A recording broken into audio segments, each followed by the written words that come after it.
नमस्कार दोस्तों, अंजना भक्ति चैनल में आपका स्वागत है। आज का विषय है रावण द्वारा शांति प्रस्ताव अस्वीकार करना व रावण युद्ध का आरंभ। रावण को शांति प्रस्ताव पर विचार करने के लिए एक रात का समय देकर युवराज अंगद वापस आ जाते हैं। रावण के दरबार में हुई सभी गतिविधियों के कारण लंका के सभी प्रियजन सोचने पर मजबूर हो जाते हैं कि श्री राम का एक दूत हनुमान पूरी लंका को जलाकर चला गया था तथा दूसरा दूत अंगद सभी योद्धाओं को चुनौती देकर चला गया, लेकिन कोई उसकी चुनौती का सामना नहीं कर पाया और वह पूरी सभा को लज्जित करके चला गया। इसी विचार से महाराज रावण के नाना जी माल्यवान ने रावण को समझाने का प्रयत्न किया।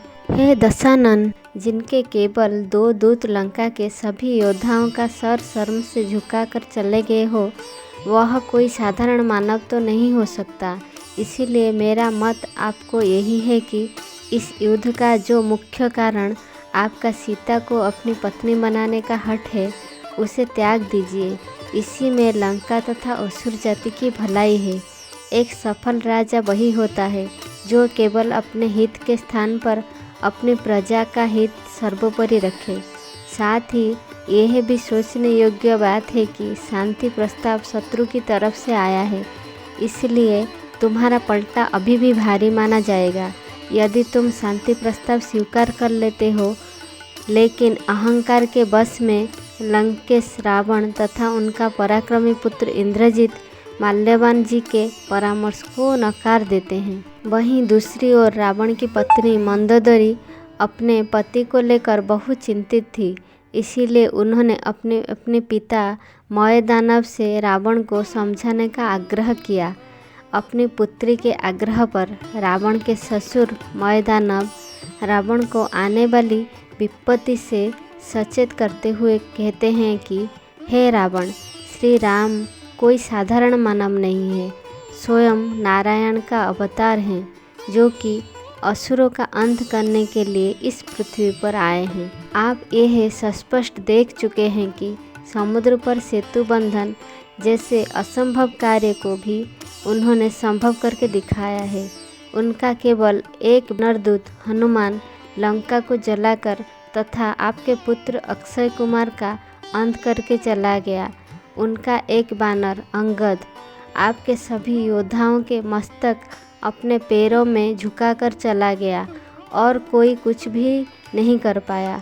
आपको सुमति देने वाला आपका छोटा भाई विभीषण आपके त्याग के कारण आपके शत्रुओं से जा मिला है। यह कोई छोटी बात नहीं है, इसलिए अभी भी समय है। हम चाहे तो स्थिति को सुधार सकते हैं। सीता का मोह त्याग कर उसे उसके पति के पास पहुंचा दीजिए, तो ये आने वाला संकट टल जाएगा, अन्यथा उनका सर्वनाश होने को है। लेकिन अपने अहंकार के कारण रावण ने उनके परामर्श को भी ठुकरा दिए।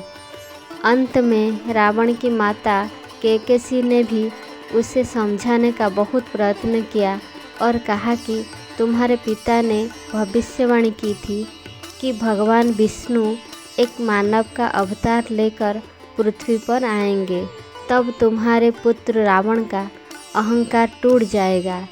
किंतु विभीषण के कारण असुर जाति का पूर्ण नाश होने से बच जाएगा। लेकिन अपने प्रतिष्ठा और शान के खिलाफ समझकर रावण ने अपने नाना माल्यवान, ससुर मयदानव और अपनी माताजी कैकेयी का परामर्श को ठुकरा दिया। वहीं दूसरी ओर श्री राम अंगद की प्रशंसा करते हुए कहते हैं कि तुमने एक दूत के कुशल गुणों को सार्थक किया है। किस तरह तुमने अपने प्रभावी संचार कौशल द्वारा रावण के सभी योद्धाओं को चुनौती दी थी तथा अपने स्वामी का संदेश इतने प्रभावी तरीके से उन्हें सुनाया कि उनके सभी योद्धाओं को लज्जित करके अपने पैरों में उनके सर झुका दिए। यहाँ तक लंकापति रावण सबसे उसका मुकुट उसके मस्तक से उतारकर हमारे चरणों में ले आए। लक्ष्मण जी ने भी अंगद के इस साहसपूर्ण कार्य की बहुत सराहना की।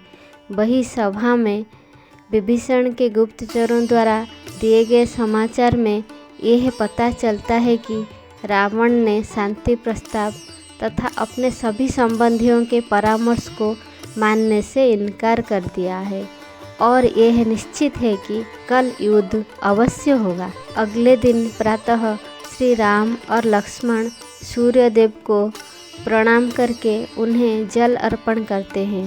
तभी हनुमान द्वारा युद्ध का शंखनाद कर दिया जाता है। श्री राम की वानर सेना हर हर महादेव का नारा लगाते हुए जय घोष करती हुई लंका पर चढ़ाई कर देते हैं। सबसे पहले लंका के पूर्व के द्वार, जो कि लंका सबसे मुख्य द्वार है, उस पर आक्रमण किया जाता है।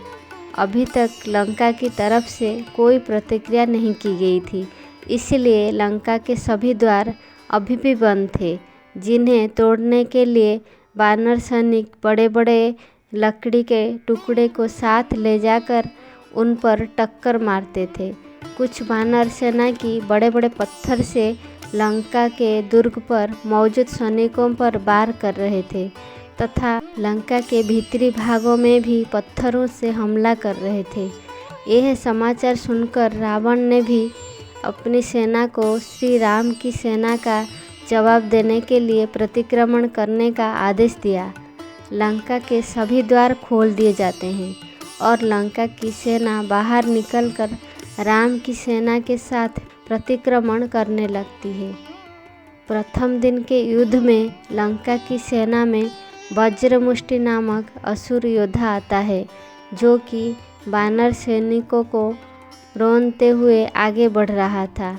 वहीं दूसरी तरफ लंका की सेना में रावण का एक पुत्र प्रहस्त युद्ध के लिए आया था तथा साथ में लंका की सेना का सेनानायक दुर्मुख भी प्रथम दिन के युद्ध के लिए चुना गया था। तो ये था आज का विषय, रामायण युद्ध का आरंभ।